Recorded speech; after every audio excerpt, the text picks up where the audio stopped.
हाँ जी बच्चों, welcome back. बहुत स्वागत है। क्वेश्चन नंबर 43 है। डायग्राम देखो बना हुआ है।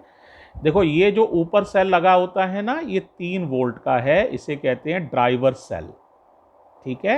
एक बात ध्यान रखने वाली है, ये वोल्टेज 3 वोल्ट हैं, तो 3 वोल्ट में से कुछ वोल्टेज तो इसको मिल जाएंगे और बाकी वोल्टेज इस वायर को मिल जाएंगे, है ना।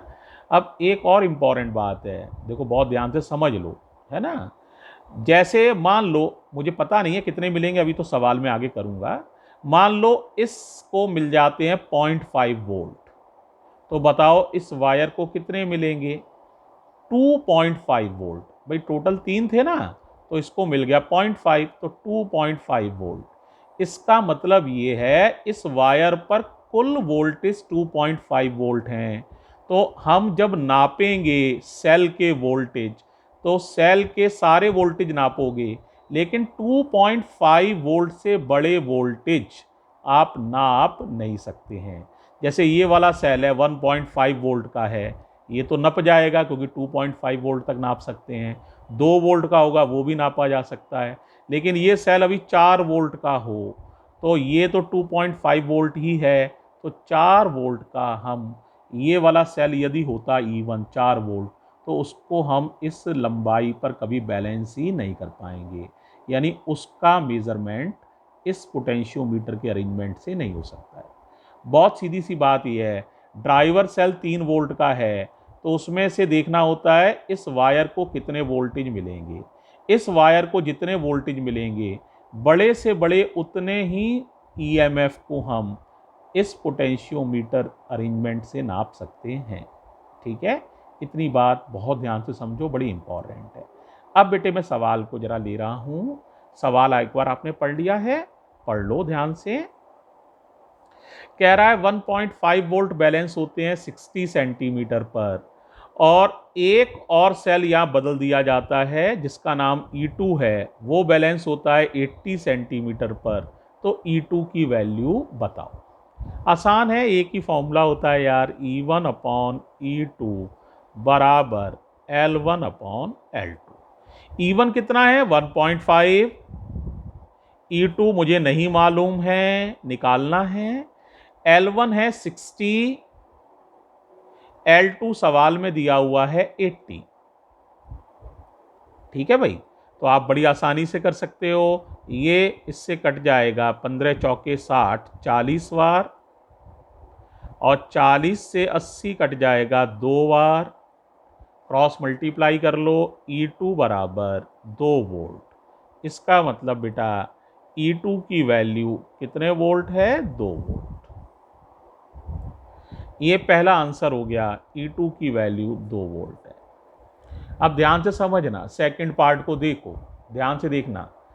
If driver cells EMF equals to 1 volt, will the circuit work. अगर ये 3 वोल्ट का सेल ना होकर 1 वोल्ट का ही होता, तो क्या ये सर्किट काम करता?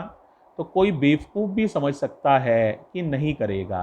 1 वोल्ट है, तो आप अगर ये आर ना भी होता, मान लो इस आर को कोई वोल्टेज ना मिलता, ये आर होता ही ना, तो भी पूरी वायर को ज़्यादा से ज़्यादा कितना वोल्टेज मिल पाता? 1 वोल्ट। लेकिन आपने जो सेल नापना है वो 1.5 वोल्ट का है, 2 वोल्ट का है, लेकिन आप ज़्यादा से ज़्यादा नाप ही 1 वोल्ट सकते हो, तो 1.5 वोल्ट नहीं नाप सकते, 2 वोल्ट नहीं नाप सकते। यानी ये सर्किट में अगर ड्राइवर सेल को 1 वोल्ट कर दोगे, तो आप 1.5 या 2 वोल्ट नाप ही नहीं पाओगे। इसका मतलब सर्किट काम नहीं करेगा।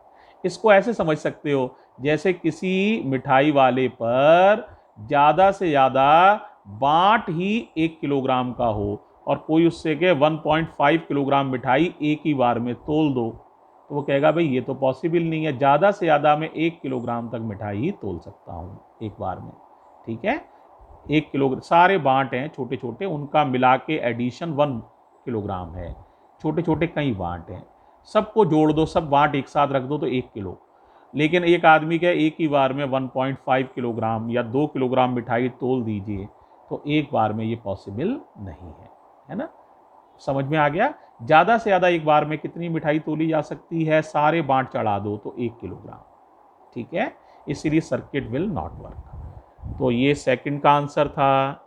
अब थर्ड का देखो, if a high resistance R used in secondary circuit affect the balancing point. वो कहता है अगर यहां पर एक हाई रेजिस्टेंस आर जोड़ दिया जाए, यहां पर हाई रेजिस्टेंस आर, तो बताओ क्या बैलेंसिंग लेंथ पर कोई असर पड़ेगा? बताओ। फिर वही बात है, जब बेटा बैलेंस लेंथ ली जाती है तो गैल्वेनोमीटर की रीडिंग 0 होती है, यानी इसमें से कोई करंट नहीं बहती है। तो रेजिस्टेंस में से जब कोई करंट ही नहीं बह रही है तो इसको जोड़ने से या ना जोड़ने से बैलेंसिंग लेंथ पर कोई असर नहीं पड़ेगा, क्योंकि बैलेंसिंग के समय गैल्वेनोमीटर से बहने वाली करंट 0 होती है। इसलिए ये रेजिस्टेंस जब कोई करंट ही नहीं बह रही तो उसको प्रभावित ही नहीं कर सकता है। इसीलिए बैलेंसिंग लेंथ पर इस हाई रेजिस्टेंस को लगाने से कोई असर नहीं पड़ेगा। इसमें बेटा दोनों ही सेकंड और थर्ड पॉइंट जो मैंने बोले हैं उनको केयरफुली सुन लेना। तो वो सेकंड और थर्ड के जवाब हैं, वो मैंने दे दिए हैं। हालांकि मैंने उनको लिखा नहीं है क्योंकि समझाने वाली बात थी, तो वो मैंने समझा दिया है। तो इसका मतलब ये जवाब भी दे दिया है, ये जवाब भी दे दिया है। अगला सवाल ले रहा हूँ प्यारे बच्चों, 44। बी केयरफुल, ध्यान बढ़ा लीजिए। देखो ये है 44, ध्यान से देखो बेटा। कहा ये जा रहा है, ये जो सेल है जिसका नाम अभी तुमने पढ़ा भी था, ड्राइवर सेल 5 वोल्ट का है ना? तो इसका मतलब ज़्यादा से ज़्यादा जो पढ़ा जा सकता है इस तार पर वो 5 वोल्ट ही पढ़ा जा सकता है, ठीक है। अब देखो होता क्या है, पहले 2 सेल ऐसे लगे हैं, E1 और E2 ऐसे लगे हैं सीरीज में, प्लस माइनस प्लस माइनस, इसे सीरीज कहते हैं, यानी दोनों एक दूसरे का सपोर्ट कर रहे हैं और बैलेंसिंग हो रही है 350 सेंटीमीटर पर। फिर एक सेल को रिवर्स कर दिया गया E2 को, तो प्लस माइनस, देखो यहां उल्टा हो गया, प्लस माइनस के बाद माइनस प्लस उल्टा हो गया है, तो बैलेंसिंग हो रही है 50 सेंटीमीटर पर। तो आपको E1 और E2 पता करने हैं। अब तुम्हें फॉर्मूला मालूम है, E बराबर KL, याद आ गया होगा, E बराबर KL या V बराबर KL, यही प्रिंसिपल होता है, E बराबर KL, प्रिंसिपल ऑफ पोटेंशियोमीटर। पहले दोनों सपोर्ट कर रहे हैं तो आप क्या लिखोगे बताओ, E1 प्लस E2 के L1 की वैल्यू है 350, फर्स्ट इक्वेशन बन जाएगी। अब दोनों सेल विरोध कर रहे हैं, E1 तो ठीक लगा है, E2 ने विरोध किया, E2 को रिवर्स किया गया, तो ये माइनस का E2 हो जाएगा। तो E1 माइनस E2 बराबर, बोलो बेटा क्या होता है, KL, और L की वैल्यू दूसरे केस में है 50 सेंटीमीटर। अब बेटे ये 2 इक्वेशन आसानी से बन गई हैं, देखो जरा ऐड कर लेते हैं, E2 से E2 कट जाएगा तो 2E1 बराबर, ऐड कर लो बेटा, 50 के और 350 के, कितना हो जाएगा भाई, 400 के, ठीक है, 400 के। तो E1 आ जाएगा, कितना आ जाएगा E1 बताओ बेटा, बोलो भाई E1 कितना आ जाएगा? E1 आ जाएगा प्यारे बच्चों 200 के। इसी तरह से E1 की वैल्यू लगा दोगे तो E2 निकल आएगा ना, 200 के घट जाएगा तो E2 आ जाएगा प्यारे बच्चों, कितना, 150 के। काश के पता हो तो आंसर निकल आएगा। अब के निकालना तो यार बड़ा ही ईजी है, 1 मिनट में समझ लो जरा के को निकालना। यहां निकाल दे रहा हूं किनारे पर, के होता है E अपॉन L, E माने EMF, L माने वो कितनी लेंथ पर बैलेंस हुआ है। तो देखो टोटल 5 वोल्ट है, ये देखो ये EMF, और ये बैलेंसिंग लेंथ है 500, तो ये हो जाएगा 5 वोल्ट और 500 सेंटीमीटर।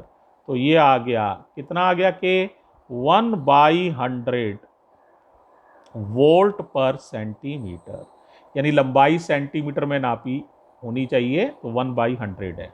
तो यहां लगा दो, E1 निकल आएगा। तो E1 कितना आ जाएगा बताओ जरा, 200 इंटू के इज 1/100, तो कितना आ जाएगा बता पाओगे? ऑफ कोर्स बता लोगे, 2 वोल्ट आ जाएगा। और E2 कितना आ जाएगा बता पाओगे? बोलो, 150। के इज 1/100, आसानी से समझ सकते हो, 1.5 वोल्ट। ये हो जाएंगे हमारे आंसर्स। क्या समझ में आ गया है सारे बच्चों को? कोई दिक्कत? तो ये बच्चों सवाल भी हम आसानी से कर सकते हैं। मुझे उम्मीद है तुम्हें पोटेंशियोमीटर के सवाल सारे समझ में आ रहे हैं। थैंक यू बच्चों।